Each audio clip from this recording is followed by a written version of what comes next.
My name's Aaron. Welcome back to my channel. How are you? I'm fantastic and I'm doing really well. And today I'm reviewing Boss Bottled Elixir.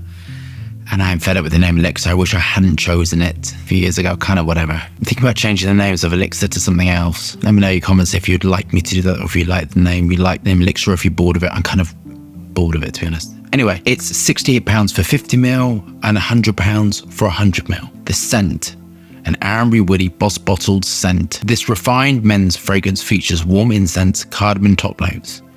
Incense, I think, is a base note, and enticing vetiver and patchouli heart again, and a base of cedarwood essence. Patchouli heart is more expensive than patchouli. I can say that right now. Standard patchouli, the prices are all crazy.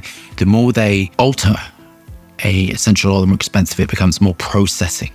So patchouli heart is very, very expensive, and sort of, I think, light patchouli, I've got some work that are crazy expensive. So depending on what they do to it, I think patchouli heart is dealt with fractional distillation and carbon dioxide, supercritical carbon dioxide. I think that's how they do it. Launched 25 years after the original, Boss Bottled Elixir sees a fragrance icon reinterpreted with the various statements promising unmatched depth and an immersive wearing experience. So the top notes are incense essence, heart notes are vetiver essence, base notes are cedarwood essence.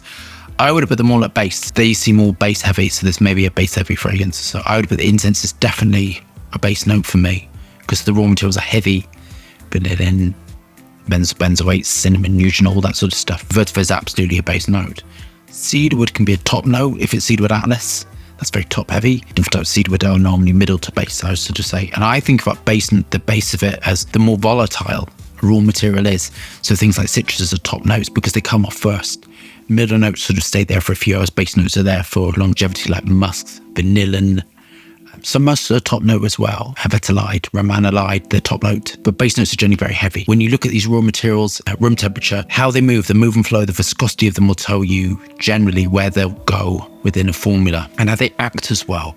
So things interact with the base. So things like if you're putting vanilla and benzoate, it sort of interacts together. So that's how I think about it as well, how they interact when they're together. The vanilla mellows, coumarin is a middle note as well. So a lot of these raw materials, the way when you deal with your accords, you make your vanilla an accord, your sort of vanilla accord, or your incense accord. Benzoin or labdamen, they're base, because they interact with vanilla. That's how I think about it. And there's citrus is your citrus top notes, definitely at the top.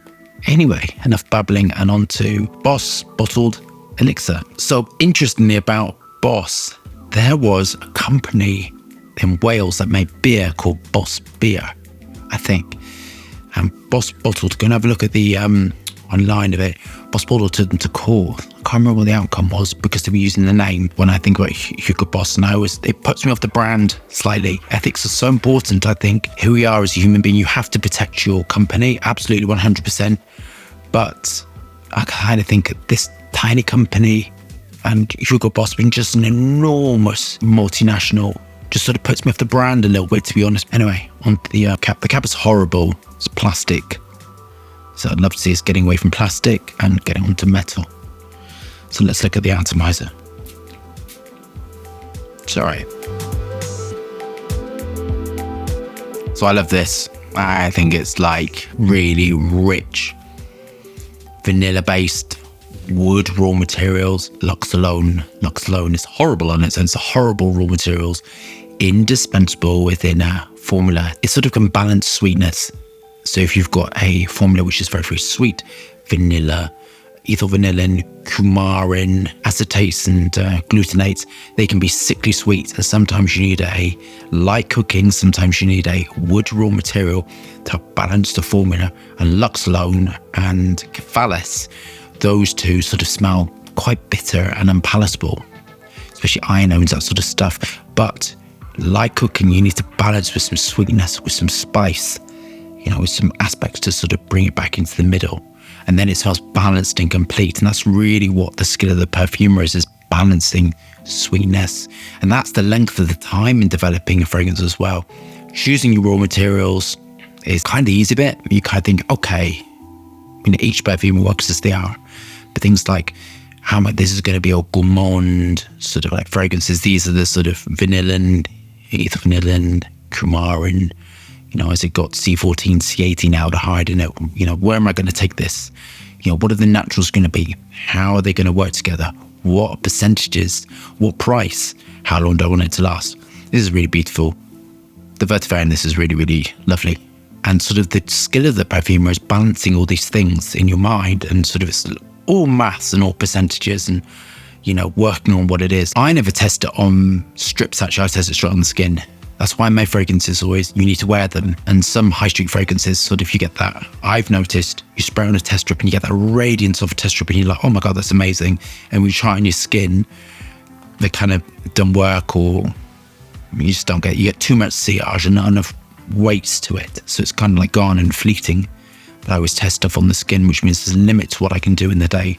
So then I start testing on my staff, which I always feel incredibly guilty about, appearing at the door of the officina.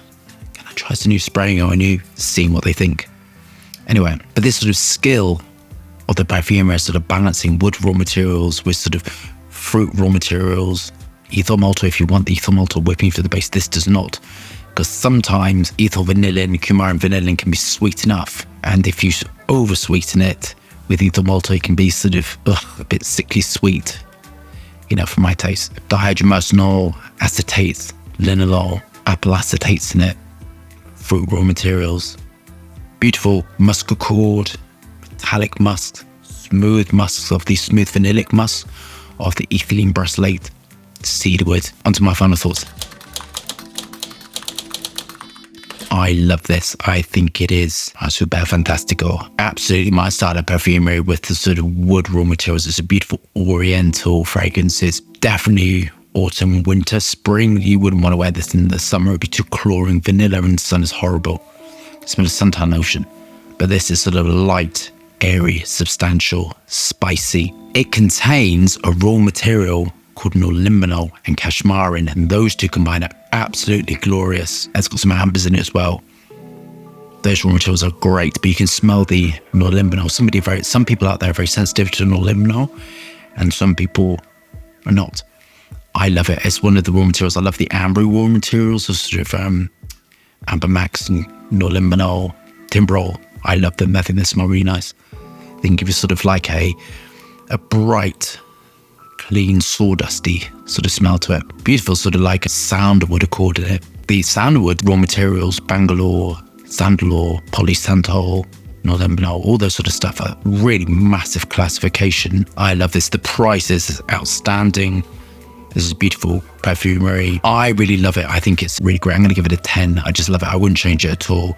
I think it's great. I can thoroughly recommend it if you sort of like my style of perfumery, if you sort of like what I like. This is great. The price is kind of like excelente. Really beautiful. Gorgeous. So love that review. Thumbs up and subscribe for more fascinating, interesting content. Lots of moving hands, lots of fragrance reviews. Hope staying safe and well.